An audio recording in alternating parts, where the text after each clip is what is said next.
ముసలాయనతో నిజంగా వాటాలు ఉన్నాయా? విచారణ చేశారా? రుత్తుల రాము ఫోన్ లాక్కున్నారా? తీసుకున్నారా? వాళ్ళ ఇంట్లో అందరూ తీసుకున్నారా? కుటుంబ సభ్యులు ఫోన్ లాక్కున్నారా? లేదా మొలకలపల్లిలో తీసుకున్నారా?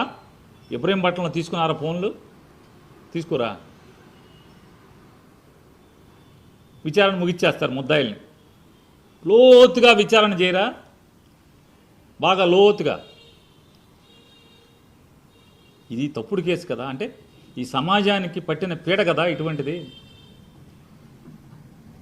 ఈ నకిలీ మద్యం ఫ్యాక్టరీలని ఈ రకంగా జనాలను చంపటానికి మూలమైనటువంటి దీనికి మూలాల్లోకి వెళ్ళరా? చేయరు. ఎందుకు చేయరు? పెద్దలు ముగించేస్తారు. పైనుంచి అరే బాబా ఇది లాగి మా దగ్గరికి వస్తే మీరు లాగబాకండి అని చెప్పి ఎక్కడెక్కడ వైర్లు కట్ చేసేస్తారు. అక్కడితో ఛార్జ్షీట్ క్లోజ్. ముద్దాయి వీళ్ళే.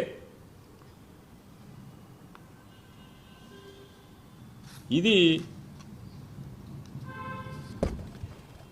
అంత జాగ్రత్తగా కేసులన్నీ ఛార్జ్షీట్లు క్లోజ్ చేసేసి అన్నీ కూడా విచారణ లోతైన విచారణ చేయకుండా పాలకొల్లో ఎవడు, ఏలూరులో ఎవడు, వీడెవడికి లింక్ ఉన్నాయి? ఏమన్నా కోళ్ళు పందాలు వేసేవాళ్ళు, లేదా రౌడీజం చేసేవాళ్ళు, ఇసుక వ్యాపారం చేసేవాళ్ళు, ఎవడన్నా రాజకీయ పెద్దలు ఎవడన్నా ఉన్నాడా దీంట్లో? విచారణ చేయరా? ఎవడికి లింక్ ఉందో? అమలాపురంలో ఎవడికి లింక్ ఉందో విచారణ చేయరా? పరవాడలో ఎవడికి ఉందో లింక్ ఉందో విచారణ చేయరా? రేపల్లిలో ఎవడికి లింక్ ఉందో విచారణ చేయరా? ఆఖరికి ములకల చెరువు, ములకలపల్లె, ఏమండి ములకల చెరువు ములకలపల్లె, అది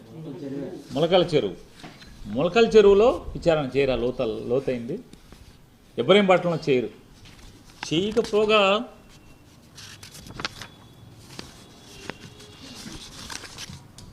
తాపీగా తేరుకుని మెల్లగా మొదలెడతాడు.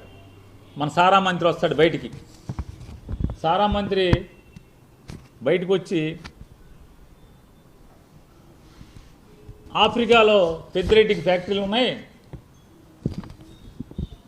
కాబట్టి ఎంత ఆఫ్రికాలో పెద్దిరెడ్డి ఫ్యాక్టరీలు ఇక్కడ కూడా ఇళ్ళే అని చెప్పి సారా మంత్రి చెప్తాడు. ఏం దొంగలయ్యా మీరు అసలు! ఆఫ్రికాలో ఆఫ్రికాలో పెద్దిరెడ్డికి సారా ఫ్యాక్టరీలు ఉన్నాయంట. ఇది అదేనండి.